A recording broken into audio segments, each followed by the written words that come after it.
Alright, back again with another video. I have kind of difficulty shooting some film here, but we'll try to get through this one here.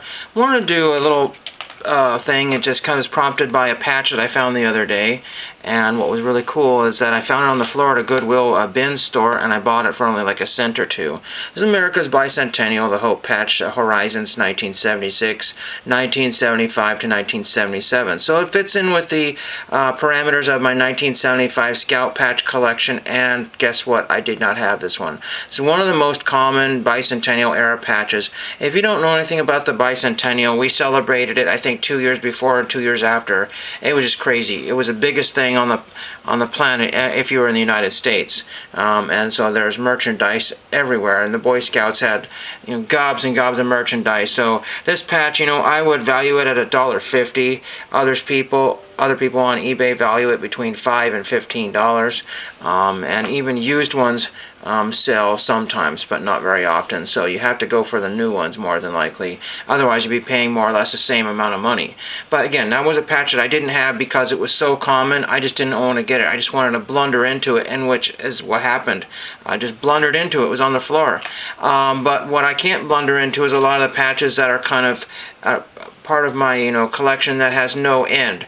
What I mean is that I collect 1975 patches, you already know that, but there's no checklist for any of these things. And also for some of the other patches that I collect, there is no checklist. So it's an open-ended collection. I will never complete it. Even if I bought every single Boy Scout patch on the planet, I probably still would have not completed it because, the patches that people had, say like there was a camp out and someone had made the patches for them, only a few of the kids got that. All the patches got lost to history, and then the Scoutmaster said, I don't need these anymore, and threw them in the garbage. That happens quite frequently. A lot of people, have aversions to different organizations, whether they're religious or, multi-denominational or whatever. They just like, ugh, you know what, that's a thing in the past, and just pitch all the merchandise. I ran into a collector on eBay years ago, and he was selling the Scout patches, and somebody had not even had to take in the time to take the shirts off the patches, so just cut the shirts off of the patches. Or cut the patches off the shirt, and ruining the shirt. And I said somebody might have wanted the shirt, and he told me to go away and buzz off. But then what happened was a few years later, I was finding all these shirts at one of these Scout events, and I was able to find ones that I could physically wear and fit. And being an adult, that's not an easy task, but I found some, because I'm a smaller adult technically. I can fit some of the bigger sizes. But then now all the young kids that are going around this way and that way are buying up all the vintage clothing, including the old Boy Scout shirts. So people threw away a lot of shirts, and they could have gotten themselves, dual purpose, whatever. So some people, say throw it away, not a collectible, and other people say save it, now it is a collectible sort of thing. It happens all the time.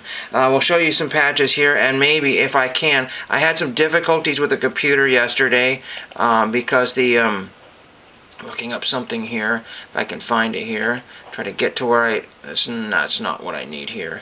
That's already been done there, so let's see if I can get to here. I was having difficulty with the screen not showing up very well on some patches I was trying to show off here. This is High-Low Auctions. I buy from them numerous times over and over again, and they have something like 26,741 items. eBay will only let you search for a fraction of those, so that's really unfortunate there. But so you have to kind of figure out what you want. And I do kind of know what I want, but also I don't know what I want. This Nevada Area Council is a great example here. In fact, I had another example of that patch here, if I can find it here. I had a big pile of patches out yesterday, and let's see if I can find it in this patch pile here. I think this one is, no, that's not it. I'm getting closer. Here we go. This is the BSR. You won't be able to see this very well. This is the BRSR Camp Leader 2016. This is a 2016 patch, mind you, and it shows like these two scouters here behind a huge in front of a huge bonfire. I remember those fun times at scout camps, when camp was closing, and that was just to signify the end of camp, pretty much. And I think that's what that was. But really neat little patch there. Very, very busy one, but it's an homage to this Nevada Area Council patch right here. And hopefully you can see this right here. There's the homage to that one there. You can see the similarity in the design, hopefully. There we go. And there we go. And I have actually purchased this Nevada Area Council patch here. Now, there are many of those. This is a generic design. I forget what they call it, but it's one of those catalog designs that you can find all over the place. But there is no checklist, and I made a video about this before, that telling me how many of these are out there. I have purchased this one, and this is from 1983. And again, that other patch there was from 2013, I think, or 2016. So, yeah, so there's some of these designs get used, you know, many, many years after they have been technically retired, which is kind of a cool thing. And you've seen my collection here of the multiple design. Let's get to the background here. I should have put some sort of hiking or biking type background here. But this is my, you know, patch collection here of the, what I call the two trees. There's two trees here. Two trees, two trees, two trees, two trees, and two trees. So, there are those. And I have a good, at least 20 of those. Then I'm working on the three raccoons design here. You know, there's the three raccoons, and I was able to find a three raccoons design. I found so many that I just had to buy as many as I physically thought I could afford. No sense in spending 40 bucks on patches when I was only looking to spend 12. You know, that's essentially how that works to me. I said, I feel like spending around $10 to $12 today. And if I found everything I wanted and felt like spending $40, that would happen more often than you would think, so I had to kind of limit myself. The shipping wasn't too bad, you know, so, but again, sometimes you have to weigh your options. You want to buy everything now, or, but unfortunately I was not able to look at the sellers every single patch. And there's multiple sellers that I buy from, and then of course the ever popular Scout Skill Craft patches.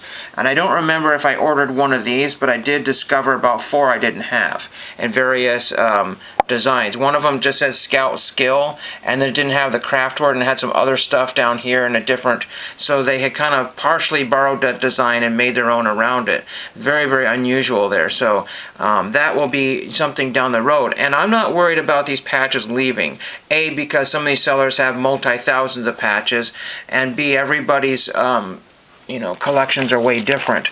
You know, for my Scout patch collection, I don't know any person that collects the way I do. I have not found one person that collects anything the way I do. I've not seen anybody collect a single design. I've not seen anybody collect all of 1 year, like 1975. I've not seen anybody collect that. Almost every single collector and Scout patch collector, they do the council shoulder patches.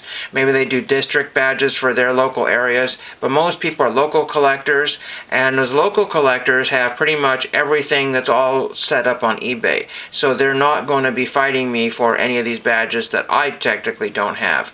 And the other thing is that these local collectors also, they have all the rare patches in their personal private collections because they have been connected to, as long as I've been collecting Scout patches, they have been connected to other scouters for the longest time, and these guys are still in scouting. So what they do is they become, you know, scout executives and all the different things, and then they're in the chain of command where they see all the patches come through, and they have the opportunity to buy them at whatever price or get the extra ones, you know, trade them off, do all that, and then they can share them with themselves, and nobody has them. So they rarely ever show up on eBay. So the eBay is for the people who just want the more or less basic common stuff. You'll still find stuff that's like $1,000+, but that's not where I need to be at. You know, I would much rather just take a picture of that and scan and throw it in a page and say, this is the one I can't afford, you know, and then they use that as my education/collection. Because if you're spending $1,000 and you can't verify or guarantee that's a legit patch and not a Chinese copy, which happens all the time, then I guess you know, and nobody talks about that anymore, but I'm sure it still happens. So, and people get mixed into that, and I saw all these wonderful patches, and I'm like, but they were not that much difference in price from the legit ones in the United States, so you just never know. You have to be kind of, but one of the things, though, I will say is that a lot of people were afraid of buying badges overseas. And this one guy had all these really fantastic patches here, and then I'm trying to figure out now what are these doing over there and what's this and why is that. So I bought a few patches. He gave me an extra one, which is kind of a nice thing to do. I can't remember if they came from Thailand or whatever, but there were some like 1970s era US patches that really didn't have a lot of value, but they were legit actual made patches, and so I had no I mean, I guess he could have mixed some fake ones within that, but like I said, I wanted to bring those badges back to the United States, and I think somebody probably traded with somebody back in the day, you know, for a jamboree. And that's how a lot of US patches and foreign badges get into other countries, is through the jamborees. So you can't always say, oh, all these badges from outside the United States are fake. You just can't say that because, and again, all the badges. But back to the task at hand here before I get too far in the video here. I don't want to make it a super long video. That was that one binder. Then we go to my 1975 binder here, and I actually have started on my second one. I may have mentioned that in my last video, 1975, the 1975. And again, I have problems with pages here. These are all my custom-made pages from BCW, and I put, you know, strips down in there and put the patches in here and stapled all in. But these are, I think, 20th century plastics or something, and they stick way, way, way far out here. You know, so that would be for different badges. Unfortunately, again, I don't have a great source. I need to go to some of those scout collecting resources and start maybe purchasing some of these badges, pages for badges, patches. They might be a little bit more uniform, no pun intended, haha.